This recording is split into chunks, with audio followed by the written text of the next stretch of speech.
해외 환자는 방역망의 관리 영역인 검역 또는 격리 과정 중에 발견되기 때문에 국내의 지역사회 감염으로 확산될 가능성은 거의 없습니다.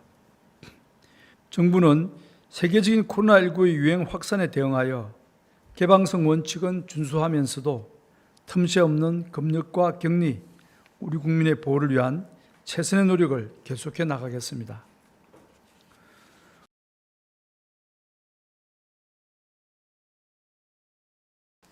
먼저 지난 2주간의 위험도 평가에 대해 설명드리겠습니다. 7월 5일부터 18일까지 2주간의 일일 평균 국내 발생 환자 수는 21.4명입니다. 그 직전 2주간의 31명에 비해 환자 수가 줄었고, 특히 이번 주는 국내 발생 환자 수가 10명대로 나타나고 있어 국내 감염은 계속 감소하는 양상이 유지되고 있습니다. 지난 2주간 감염 경로를 파악하지 못한 환자의 비율은 7%대로 낮추어졌고, 집단 감염의 발생 수도 직전 2주간 16건에서 9건으로 줄어들었습니다. 방역망 내 관리 비율도 80%에 근접하고 있습니다. 지역적으로는 수도권과 호남권의 환자 발생이 계속 이어지고 있으나 특히 수도권의 환자 발생 규모는 10명대로 줄고 있으며 지역별 감염 재생산 지수도 안정화되는 양상을 보이고 있습니다. 종합적으로 볼 때 모든 관리 지표가 개선되는 양상을 보이고 있어 코로나19 유행의 국내 확산을 비교적 안정적으로 억제하며 방역망의 통제력을 회복하고 있는 상황으로 분석됩니다. 다만 수도권과 호남권의 환자 발생이 계속 직장과 친목 모임 등 소규모의 집단 감염으로 이어지고 있어 긴장을 늦출 시기는 아닙니다. 국내 상황과 달리 세계적으로는 코로나19의 확산세가 걷잡을 수 없는 상황입니다. 연일 최고치를 갱신하며 환자 발생이 증가하고 있고 유행이 안정화되는 지역을 찾기 어려울 정도로 세계 모든 지역에서 확산 양상을 보이고 있습니다. 이러한 영향으로 우리나라도 해외 유입 환자 수가 계속 증가하고 있습니다. 지난 2주간 해외 유입 일일 평균 환자 수는 27.4명으로 그전 2주의 15.8명에 비해 11.6명이 증가했습니다. 해외 유입 환자는 방역망의 관리 영역인 검역 또는 격리 과정 중에 발견되기 때문에 국내의 지역사회 감염으로 확산될 가능성은 거의 없습니다. 그러나 우리 방역과 의료체계에 부담으로 작용하기 때문에 정부는 해외 유입에 대한 방역 관리를 계속 강화하고 있습니다. 방역 강화 대상 국가를 6개국으로 확대하며 비자와 항공편을 제한하고 PCR 음성 확인서를 의무적으로 제출하도록 하는 등 해외 유입 환자를 최소화하고자 노력하고 있습니다. 또한 우리 국민의 안전을 확보하는 것은 국가의 기본적 책무인 만큼 이라크에 계신 우리 건설 근로자들을 비롯해 위험에 처한 우리 국민을 안전하게 귀국하여 치료받도록 지원하고 해외에 계신 국민의 보호를 위해 계속해서 노력을 기울이고 있습니다. 정부는 세계적인 코로나19의 유행 확산에 대응하여 개방성 원칙은 준수하면서도 틈새 없는 검역과 격리, 우리 국민의 보호를 위한 최선의 노력을 계속해 나가겠습니다. 정부는 지난 5월 29일부터 수도권의 감염 확산에 대응하여 수도권에 소재한 도서관, 미술관 등 8,000여 개의 공공시설의 운영을 중단하고 유흥주점, 클럽 등의 고위험 다중이용시설의 방역 수칙을 의무화하는 강도 높은 방역 강화 조치를 시행해 오고 있습니다. 5월 29일 당시 1주간의 수도권 일일 평균 확진자 수는 34.2명이었으나 최근 1주간은 11.4명 수준으로 환자 수가 안정적으로 감소하고 있습니다.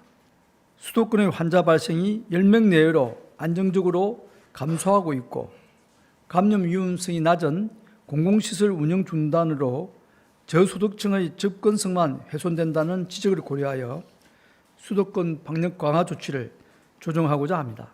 7월 20일 내일부터 공공시설 운영 제한을 해제하여 수도권의 박물관, 미술관, 도서관 등 공공시설은 방역 수칙을 준수하면서 운영을 재개하게 됩니다. 초기에는 입장 인원을 제한하고 전자출입명부 도입, 마스크 착용 등 방역 수칙을 준수하면서 단계적으로 이용을 확대하게 될 것입니다. 야구, 축구 등 프로스포츠의 관중 입장 허용은 이번 조치에 포함되지 않으며 전국적인 환자 발생 추이를 좀 더 지켜보며 향후 검토할 예정입니다. 유흥주점, 노래 연습장 등 12종의 고위험 시설에 대한 집합 제한 조치와 전자출입명부 등 방역수칙 준수 의무화는 계속 유지합니다. 호흡기 전담 클리닉 추진 사항을 말씀드리겠습니다. 정부는 호흡기 발열 환자의 진료 공백을 방지하고 의료인과 의료기관을 감염으로부터 보호할 수 있도록 호흡기 전담 클리닉을 도입하고 있습니다. 우선 500개소 설치를 지원하는 예산이 최근 3차 추경으로 확정되어 지자체로 교부되는 중입니다.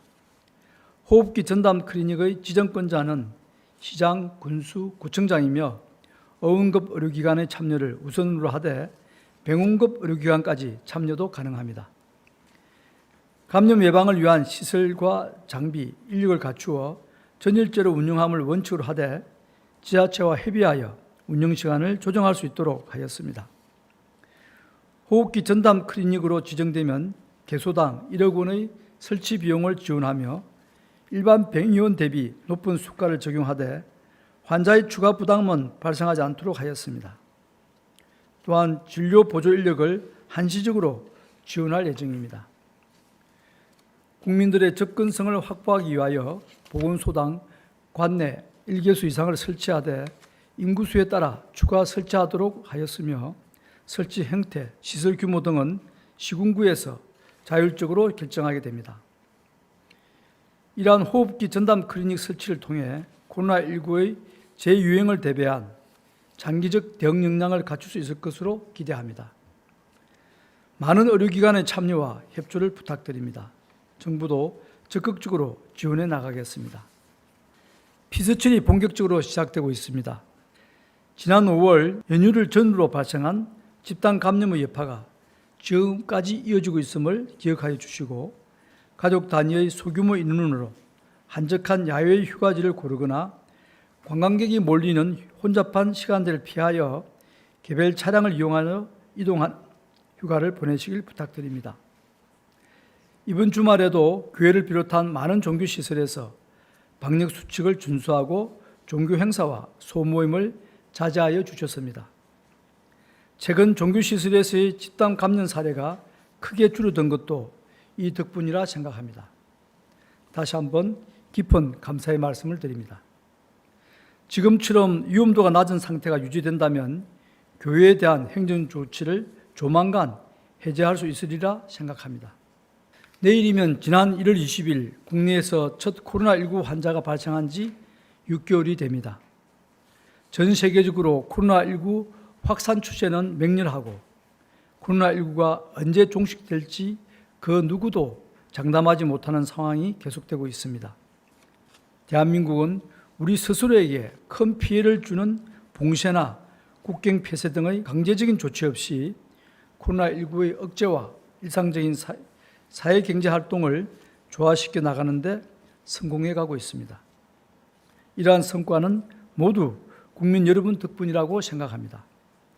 우리 모두를 위한 성숙한 시민의식을 발휘하며 생활 속에서의 방역 노력을 실천해 주고 계신 국민 여러분들의 힘으로 우리는 여기까지 올 수 있었습니다.